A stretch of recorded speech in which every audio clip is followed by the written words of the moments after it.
As Hope said, I do have 2 degrees in history. This presentation was actually based on my master's thesis from Iowa State University, so I'm very happy to be presenting it to you today.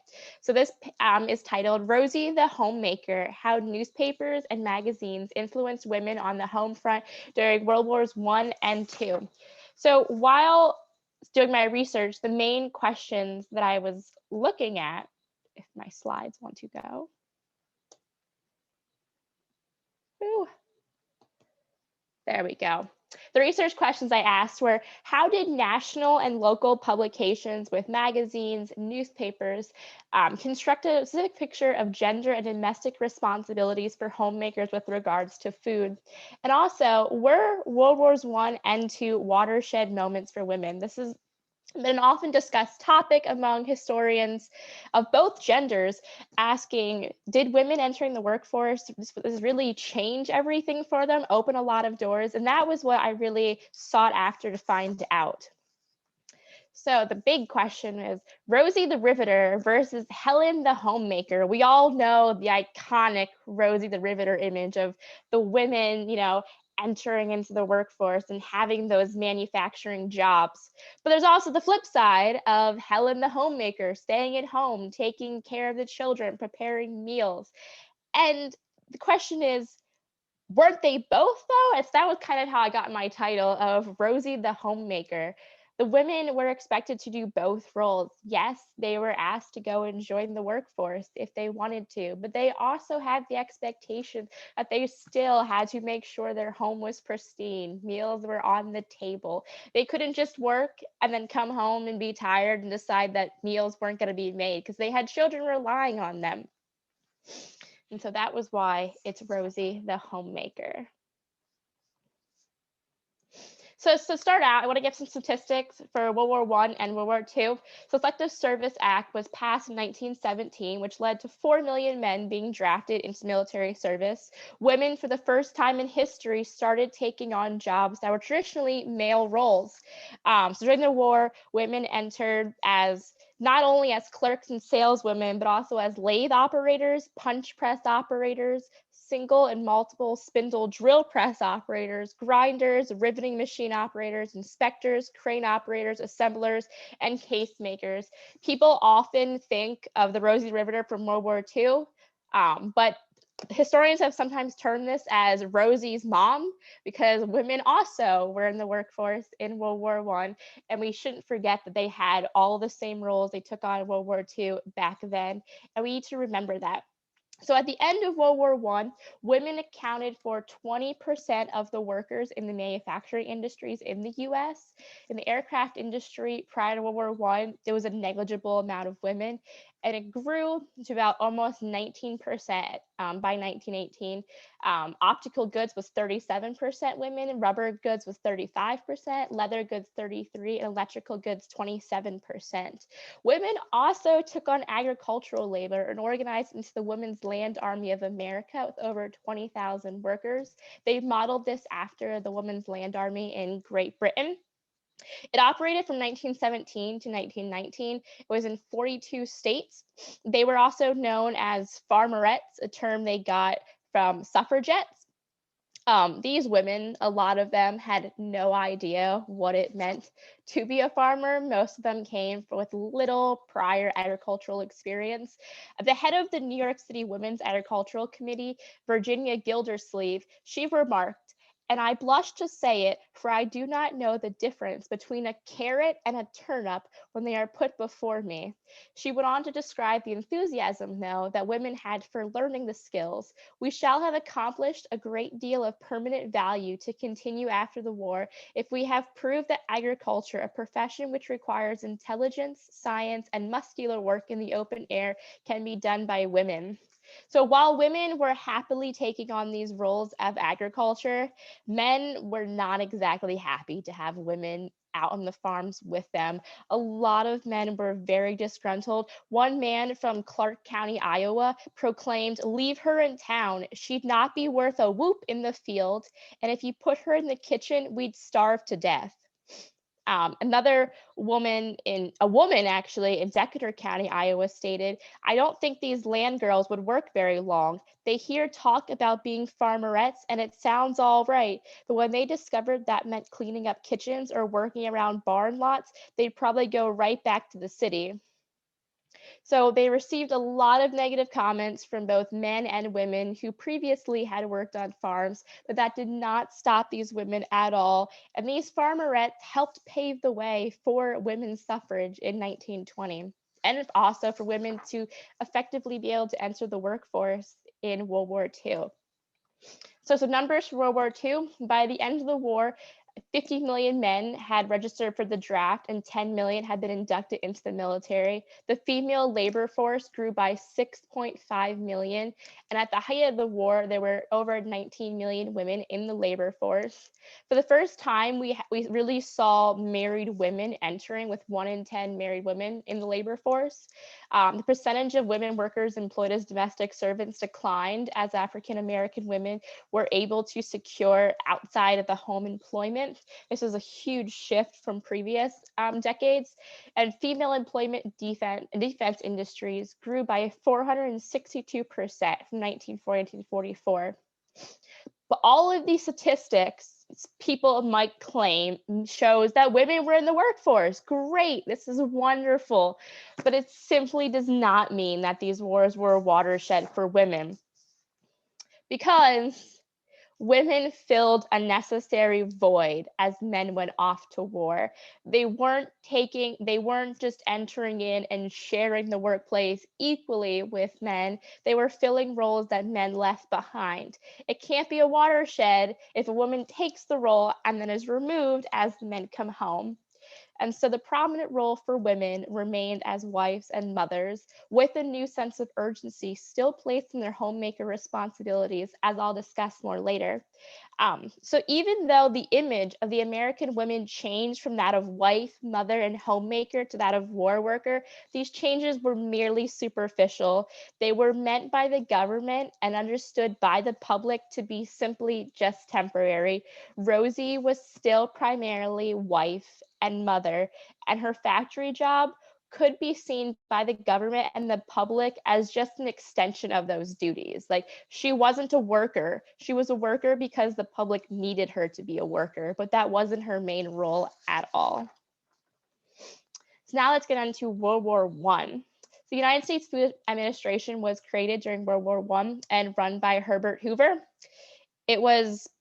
It served to have women be mindful of their food purchases and their meals, because while the women wanted to be involved in the war effort, they were very patriotic. And Iowa is a very patriotic state, and so women wanted to feel like they had a place in the war, especially if they weren't going off to work. So wheatless and meatless meals, coupled with the conservation of fat and sugar, took place instead of the rationing that we will see in World War II.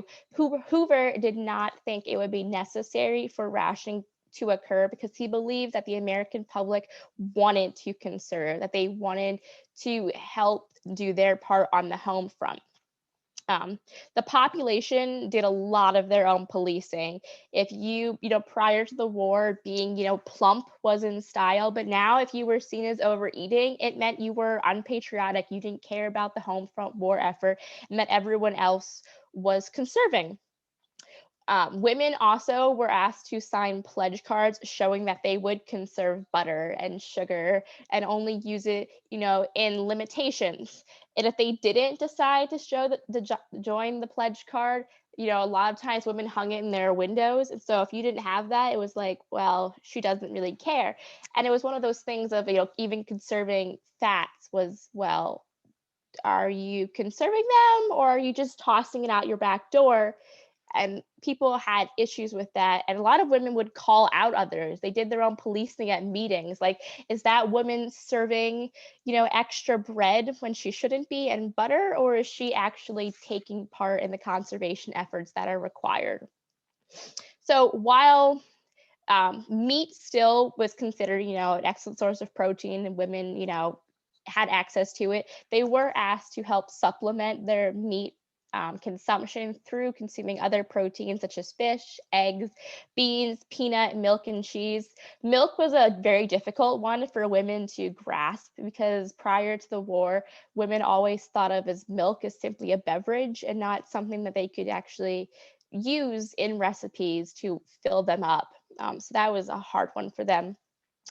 And the Food Administration also asked women to create victory gardens because victory gardens would enable the fruits and vegetables to be, conserved in the stores and sent overseas for others. And so if you could can and grow your own, you wouldn't need to purchase from the store. In 1917, it was estimated that families planted 3 million victory gardens, which cut down the fruit and vegetable needs at the grocery store. So with the growth then of home gardens came an increase in canning, and canning gained popularity because of the war, and women really began to turn to that as their way of consumption throughout the cold winter months. And as I'll talk about later, a lot of women discuss canning as being one of the most difficult things they've ever done, especially in the heat of Iowa summers. And I can't even imagine how grueling of a process that must be. So I'm sure we all know how propaganda posters really took off through both world wars.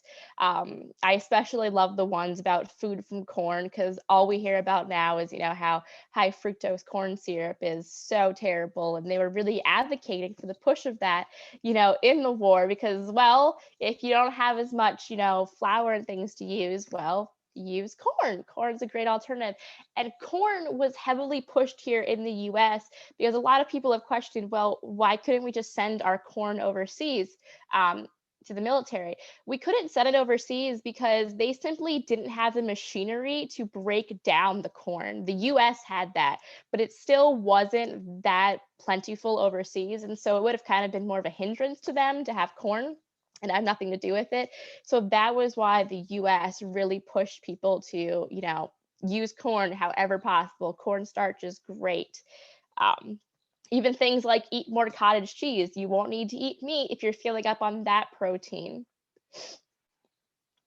So they focused on every single aspect of the war was in these posters, from victory gardens to conserving meats and fats. Newspapers also were very popular at proclaiming the propaganda. One poem was written and I really love was "Hoover is going to get you," and so it goes: "The darned old Hoover pledge has come to our house to stay, to frown our breakfast bacon down and take our steak away. It cans our morning waffles and our sausage too, it seems, and dilates on the succulence of corn and spuds and beans. So skimp the sugar in your cake and leave the butter out, or Hoover's going to get you if you don't watch out." So such lighthearted poems were published in our newspapers that women would read, and they would, understand that their role was on the home front, conservation of food. Hoover stated that, a lot of the war would be decided based on the women on the home front and their ability to conserve and aid in the war effort. So World War I and Iowa, some Iowa newspapers published the names of those who purchased Liberty bonds, which ostracized and shamed those who did not. It's probably, hard to imagine today that you could just publicly publish all that information, but they did, and women were very much shamed if they decided to not donate money and buy a Liberty bond. Farms in Iowa exceeded production records during the war. Um, their basic production of basic crops, corn, oats, wheat, barley, and rye, increased by 26% over the average yearly production for the 10-year period preceding the war. Hog production rose by 15% in 1 year. So Iowans were really pumping out, farm production. Unfortunately, that did not last after the war. We all know that, farming really took a hit. People bought farming equipment that they just couldn't pay for after the war. Wallace's Farmer, an agricultural newspaper out of Des Moines, provided women with advice on how to prepare healthy meals within wartime restrictions. And one of the major topics, again, was on the importance of canning. Um, So, with all the advice that Wallace's farmer did provide to women in their hearts and homes, there was just simply no excuse for women not to be serving nutritious and filling meals because they were constantly giving them menu ideas of how to work around the wheatless and meatless and porkless days. That to have no clue what to cook was just not an excuse that women were going to accept. So now let's move into World War II. We all know that World War One had just restrictions, like you should, recommendations of wheatless and meatless. While World War II brought in rationing. Food rationing went into effect in May of 1942 with items such as sugar, coffee, canned goods, butter, and meat. Every member of your family received a ration book with your red and blue points, and you needed both the correct amount of points and money. So if you were short one or the other, you couldn't buy that product, unfortunately. And rationing allowed equal access for all. So if you were wealthy, you couldn't just somehow buy your way into more books and then have a surplus of meat. And, a question I've gotten asked before in presenting this is if you had, uh, a farm, did that mean you had more meat? And the consensus is, even if you did own a farm, you were not supposed to be eating more meat. Like that would be seen as being unpatriotic. Like if you had access to meat at home, you shouldn't be at the store also then hoarding it because you would get ostracized for that. Propaganda posters were just as popular, if not even more so, in this war with, housewives, save your fat for explosives. They were told to save them for explosives. Women were also told if they wanted to save their fats for soap and not just they could take them down to the butcher to save their fats. Because just dumping it down your drain meant you were unpatriotic. Um, so almost 200,000 different poster designs were printed during the war, which is just crazy to think about that much was being pumped into this propaganda industry. The government held their hand in advertising as well. The magazine War Guide was given to magazine editors from July of 42 through April of 45 that affected the content that was even allowed to be published in magazines. A lot of it focused on canning, like, can what you can now and after the war. You can buy as many cans of fruits and vegetables as you want. Um, so women's wartime roles. So through the first half of 1943, magazines and newspapers told women your place is in the home. The battle station is closer to the fighting front than you may think. Like taking care of your family is the most important role. So American housewives are responsible for keeping 18 times as many men properly fed on the production front as those who feed the men on the fighting front. Women, places in the home, not at work. But that began to shift the second half 1943 onwards as we were realizing this war isn't ending anytime soon. We need these women to start taking on wartime roles in factories. First Lady Eleanor Roosevelt even urged women to take wartime work. There were 10 million men drafted into service, and that led to an increased labor shortage that we simply could not expect the country to be successful in fulfilling production demands if we did not have women in those roles. So women were saying, I lead a double life. Uncle Sam said, I want you to both Johnny and me. She needs to be a homemaker and she needs to be a worker. So Rosie, the homemaker, towards the end of the war, though, as I was saying, this is not a watershed. The articles all began to revert back to how women should not be working. They even featured articles saying there was an increase in juvenile delinquency because women were in the workplace. They blamed this social ill on the fact that women were taking jobs, even though a lot of the jobs they took had hours accommodating their children's schedules, so they would work while children were at school. And so it was kind of a hard reach to be saying women were increasing juvenile delinquency. And J. Edgar Hoover stated, women's patriotic duty was not on the factory front, but on the home front. There must be no absenteeism among mothers. And so it's definitely not a watershed if they're being told, well, you went to work and now our children are struggling. Like they don't really care about them as much being in the workplace. So news magazines really took off with their propaganda material and recipes and menu ideas. The Ladies' Home Journal was one of the largest producers of this material. They were the first magazine actually that pushed out menu ideas and um, Hoover's messages after the war was declared. They got right on producing menus. They had the highest magazine circulation rate in the world during the war, with over 3.8 million subscribers. And we all know that readership would have been higher as women are sharing the magazines while they're having, table discussions and get-togethers. In Iowa alone in 1944, they had a subscription rate of 75,959, but the number of readers would have most likely reached over 100,000. And so Ladies' Home Journal just really took off, and that was where most women got their ideas of what to use and recipes to make. And just some really, small point costs showing that Velveeta cheese, something that we probably wouldn't consider protein filled, to be a source of protein in the war. And, it's even better because it's not going to cost you very many points, which all women were caring about. And canning, and for some odd reason, Jello really took off. And when you see these advertisements today, you're like, how did people actually eat those desserts? Because they look very weird. And just the creations of what they would put into those Jello. But Jello was everywhere, and those special Jello molds. To cope with meat shortages, they would tell you to put different things to stretch your meat. Combining, vegetables into your meat to create kind of a meatloaf with veggies, which would turn a meal that would normally serve 4 into a meal that would serve 8 now.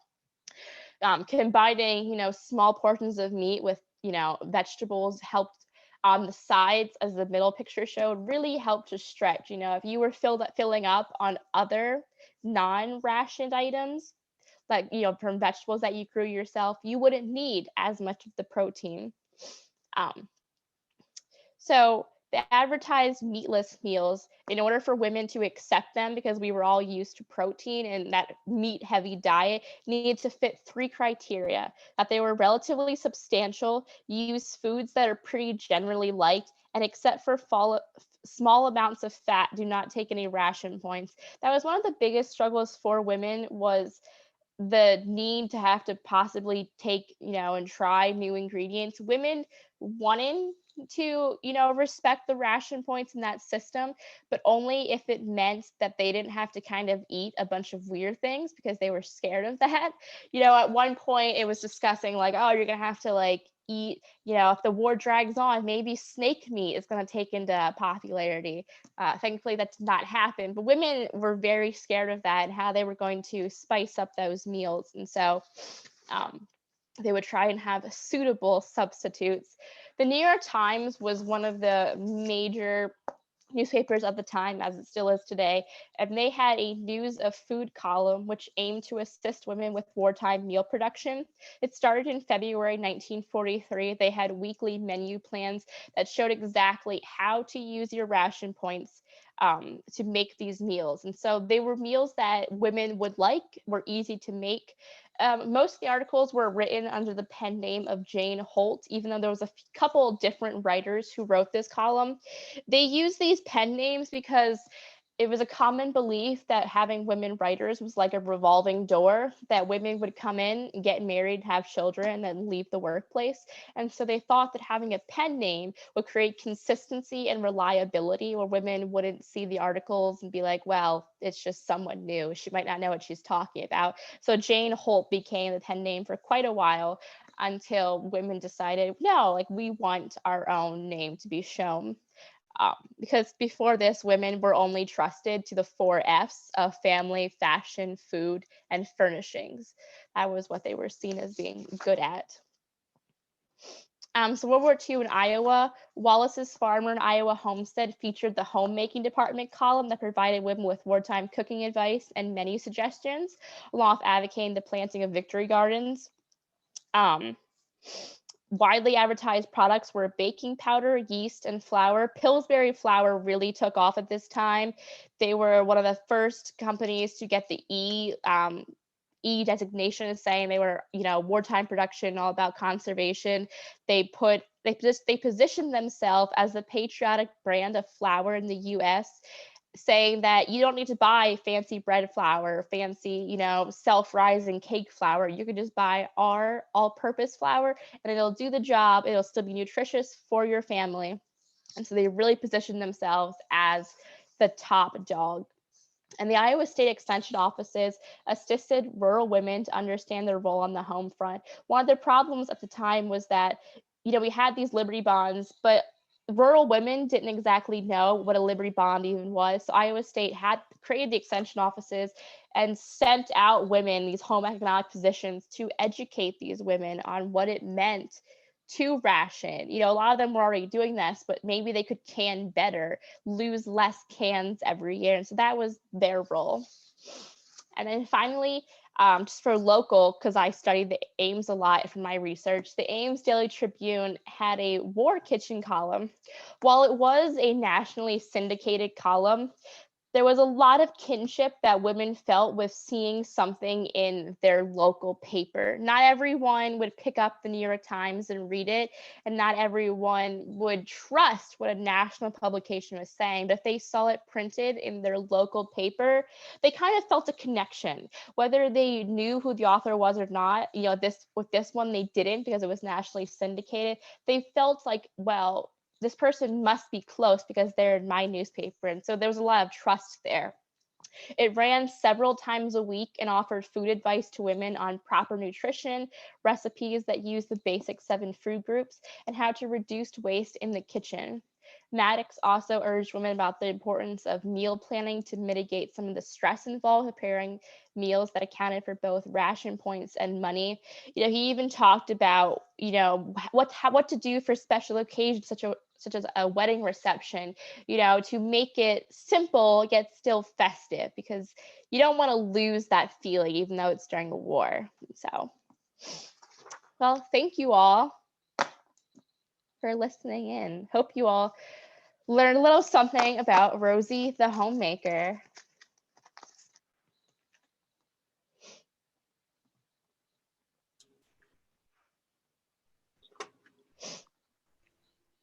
May I share something? Yes, please. I am 80. Mm-hmm. I have the ration book my folks had for me. I was born in 1940. Oh, wow, that's so awesome. It is fun, isn't it?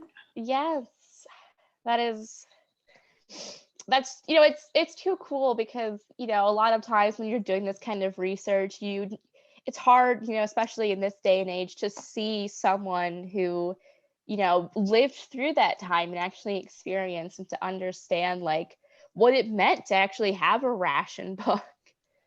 Yes, mine was for sugar, and they hadn't used it all. And my mother said that's because I was just naturally so sweet. Oh, that's so cute. That's my story, and I'm sticking to it.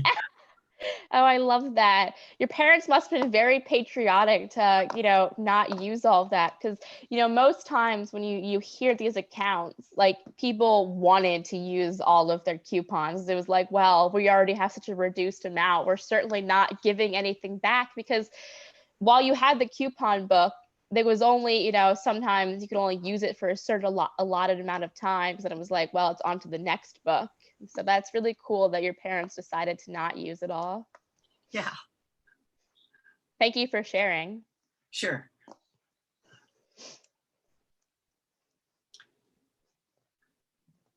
And I don't know about the rest of you, but this isolation time in this pandemic has meant many of my family members have given me all of those artifacts. Mm-hmm.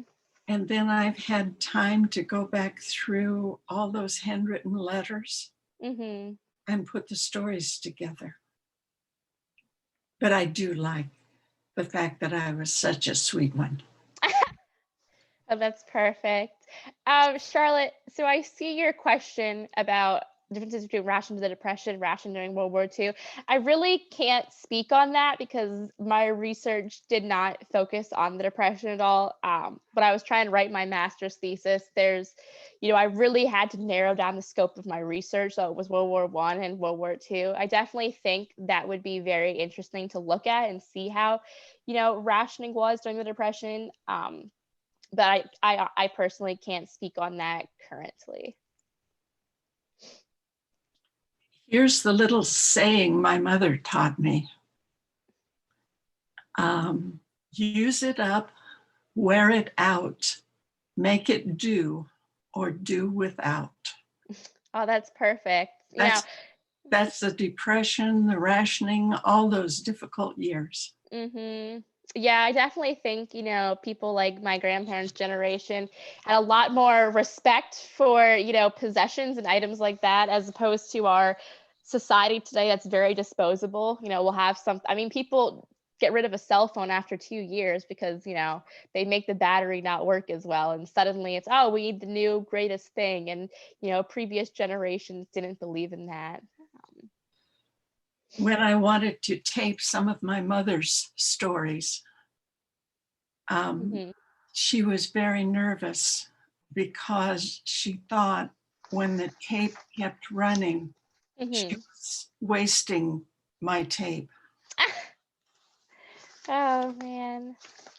I can believe it. Women they had to make do with everything, and they would not want to waste any. I mean, they were told, like, if you had fat scraps from meat, that had to be turned into soap. And so it's, definitely not something you wanted to waste at all.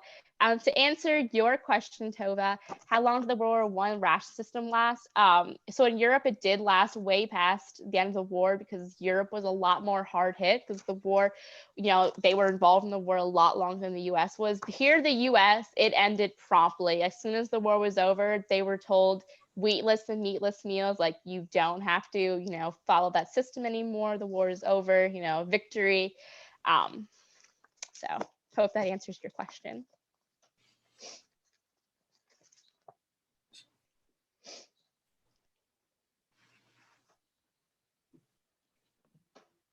Are there any other questions for Alyssa? Give a couple moments here to let people type something in the chat.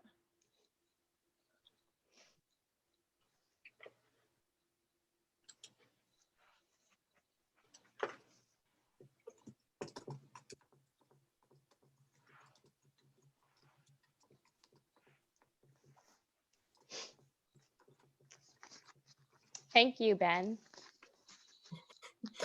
All right. Thank you so much, Alyssa.